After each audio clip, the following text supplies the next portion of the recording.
प्रदेश में फरवरी में विधानसभा चुनाव होने वाले हैं और चुनाव आयोग ने भी इस बात की घोषणा कर दी है।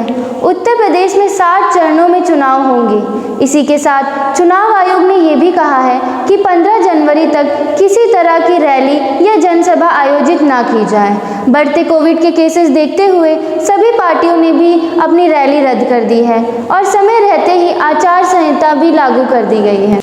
राजधानी लखनऊ में आचार संहिता के चलते सभी पार्टियों के पोस्टर हटा दिए गए हैं। इसी के साथ चुनाव आयोग के सख्त निर्देश हैं कि इस बार के चुनाव में किसी भी तरह की विवादित बयान ना दे, जिसकी वजह से आचार संहिता की हदें टूटे।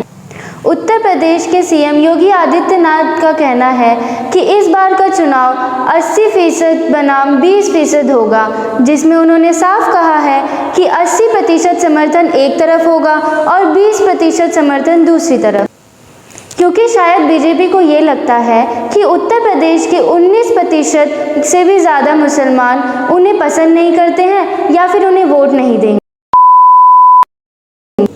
उनके इस स्टेटमेंट से उत्तर प्रदेश की राजनीति में फिर से गर्माहट आ गई है, जिससे उन्होंने विपक्ष को ये संदेश दिया है कि उत्तर प्रदेश के 25 करोड़ की आबादी में 80% वोटों की हकदार तो बीजेपी है, वहीं 20% सीटों के लिए अन्य पार्टियां लड़ेंगी। जब से चुनाव का ऐलान हुआ है, सभी पार्टियां डिजिटल प्लेटफॉर्म के माध्यम से अपनी अपनी पार्टियों का प्रचार कर रही हैं। चुनाव की घोषणा के तुरंत बाद बीजेपी ने सोशल मीडिया पर एक पोस्ट डाली, जिसमें लिखा है कि राज तिलक की करो तैयारी, 10 मार्च को फिर आ रहे हैं भगवाधारी। वहीं दूसरी तस्वीर आप सपा की देख सकते हैं, जिसमें लिखा है कि 10 मार्च को फिर आ रहे हैं अखिलेश।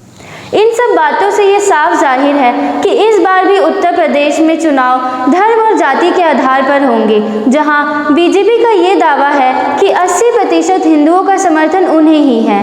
तो आज हम इसी पर चर्चा करेंगे कि 10 मार्च को किसकी सरकार बनती नजर आ रही है।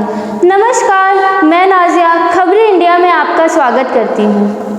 देखिए, मैं ज़्यादा खींचतान की बात नहीं करूंगी कि 2017 में किसको कितने वोट मिले या अभी कितने बदलाव आएंगे। ये सब चर्चाएं तो आपको टीवी पे देखने मिल ही जाएंगी। जब चुनाव की शुरुआत जाति के आधार पर हो ही गई है, तो मैं आपको बता दूं कि पिछले चुनाव में जब मोदी लहर थी, तब बीजेपी को जनरल कास्ट के अलावा ओबीसी कास्ट की भी वोटें मिली थी। ओबीसी कास्ट में अगर यादवों को हटा दे तो सभी जातियों ने बीजेपी पर भरोसा जताया था, जिसके कारण वो भारी मतों से जीती थी। हम लगातार अखबारों में देखते हैं तो पता चलता है कि उत्तर प्रदेश में बहुत काम हुआ है, लेकिन अगर हम अखिलेश यादव की विजय रथ यात्रा या रैलियां या जनसभाएं देखें तो वहां की भीड़ तो कुछ और ही बताती है, जैसे जनता बदलाव चाहती है। और अखिलेश यादव की ये सभी रैलियां पूर्वांचल में हुई हैं, जहां बीजेपी मजबूत स्थिति में है। पश्चिमी उत्तर प्रदेश की बात करें तो वहां किसानों का बोलबाला है और किसान बीजेपी से नाराज हैं।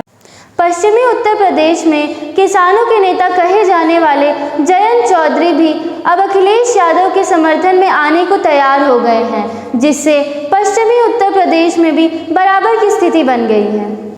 बात अगर करें मायावती की, तो इस बार तो जैसे वो सामने ही नहीं आना चाहती है और अभी तक वो फ्रंट फुट पे आकर लड़ी भी नहीं है।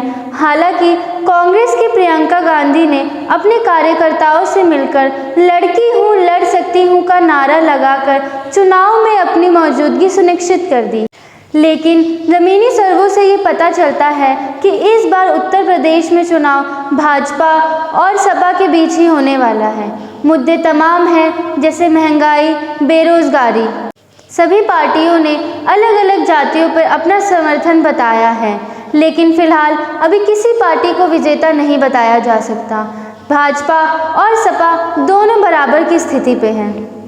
10 मार्च को हमें ये भी पता चल जाएगा कि इस बार के चुनाव विकास के मुद्दों पर हुए हैं या धर्म और जाति के आधार पर, और किस आधार पर वोट दिए गए हैं। नमस्कार, मैं नाजिया। मिलते हैं फिर किसी अन्य वीडियो में कुछ सच्ची खबरों के साथ और कुछ तीखे सवालों के साथ।